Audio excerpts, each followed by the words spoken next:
ito guys, i-update lang po natin dito kasi ito yung ginawa nilang Bumanite. Ito po, ito. Ayan, diretsuhin po natin itong daanan na to, diretsuhin po natin. At makikita naman po natin kung saan po tatama po yung, ayan, yung Friendship of China guys. Oh, ayan, oh, kitang-kita nyo naman, oh. Tatamaan talaga siya. Kasi dugtong kasi siya doon sa ginawang I-beam dyan, yung esplanade natin. Yan, tatamaan talaga siya kasi you know, diretso talaga siya, pakurbada siya guys eh, di ba? Oh.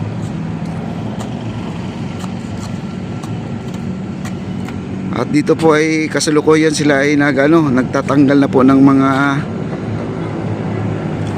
lupa dito sa gitna. Pinapala na lang po nila kasi itong nandyan sa gilid na yan ay maglalagay na po sila ng concrete tiles mga kaibigan. Yan banda dyan. Ayan si kuya.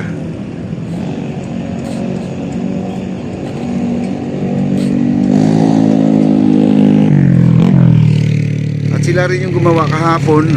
Kahapon itong side na to. Ngayon nandun na po sila sa kabila yan. At ang bilis po ang kanilang trabaho, no? Kasi kahapon wala pa to eh. Ito wala pa to. Yan. 3 hours lang din yan guys. Ginagawa nila itong paglalatag ng gutter na yan.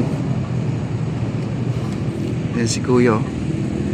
At nilatagan na po niya ng lupa kasi lalagyan na po nila ng concrete tiles yan. Para pwede na madaanan kasi itong hagdanan nandito guys, wala pong dumadaan dyan kasi gawa ng may nagtatrabaho dito.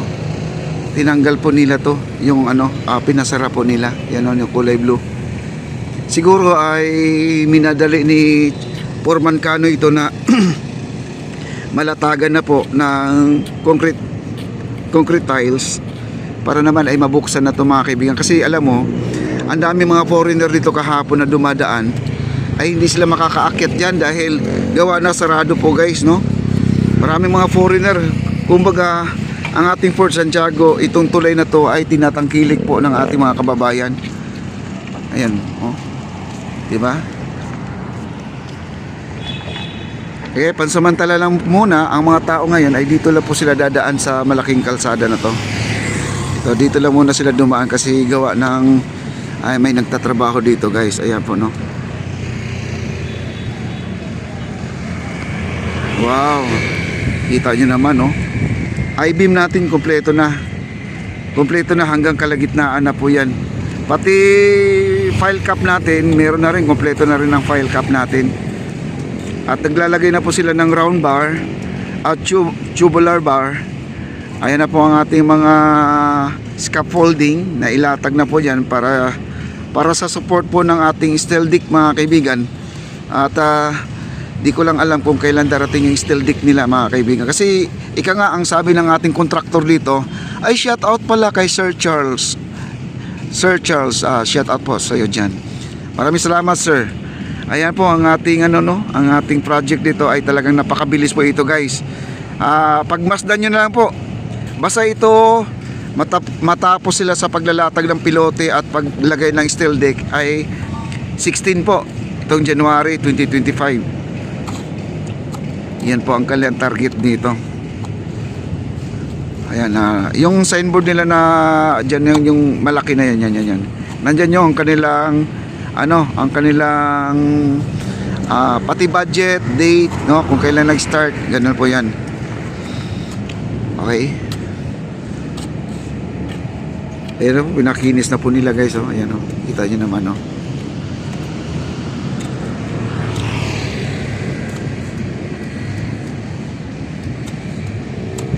Bukas pangalawa guys, mayroon na to. Malalagyan na po ng ng concrete, no? Fiber concrete. Ito malalagyan na to. Ang bilis pa naman nila magtrabaho. Ang ating Plaza Mexico, halos kompleto na po ang ating Plaza Mexico. Ang kulang na lang siguro diyan, napapansin ko yung nasa gitna, yung plants natin. Din ang Carabao grass natin halos kompleto na po.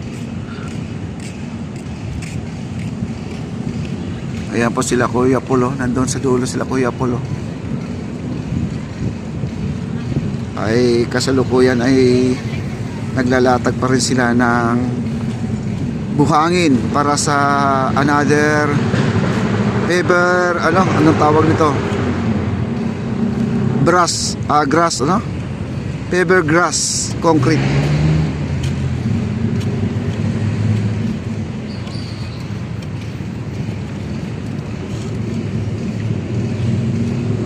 At lingon-lingon tayo sa ating likuran, baka naman ay hindi natin mapapansin, guys.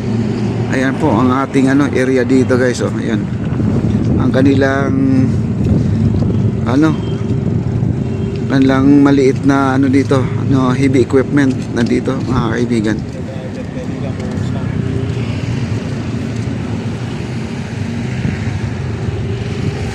Yan, kita nyo naman, guys. Oh, kita nyo, pagmasdan nyo maigi yung ating marker, yan yung dalawa na yan, pati yung nakasulat dyan na yan, at saka yung malaking stainless na yan, ayan tatamaan po, guys. Abangan na lang po natin kung ano po ang diskarte nila dyan. No idea po, no idea, kaya surprise na lang po. Ayan diretso po yan. Ito po ay bike lane at saka jogger lane, yan po. Hi, Engineer Ray. Dito sa taas, Engineer. Kaway-kaway naman. Sige po. Si Engineer Ray, sila po ang gumagawa dito, guys, Yan. Ayan. Si Engineer. Wow. Ayan, kita. Yung nilalakaran po ni Engineer, guys, yun po ang bike lane natin, Kaya kayo na po ang mag-comment kung ano po ang dapat gawin dyan, kasi no idea po tayo, guys, no idea.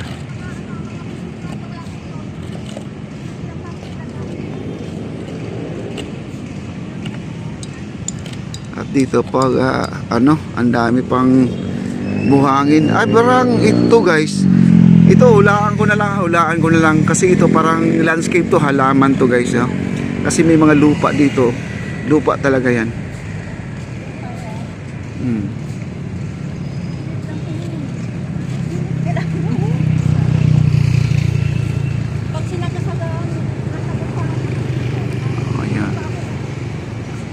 Pag sinagasan.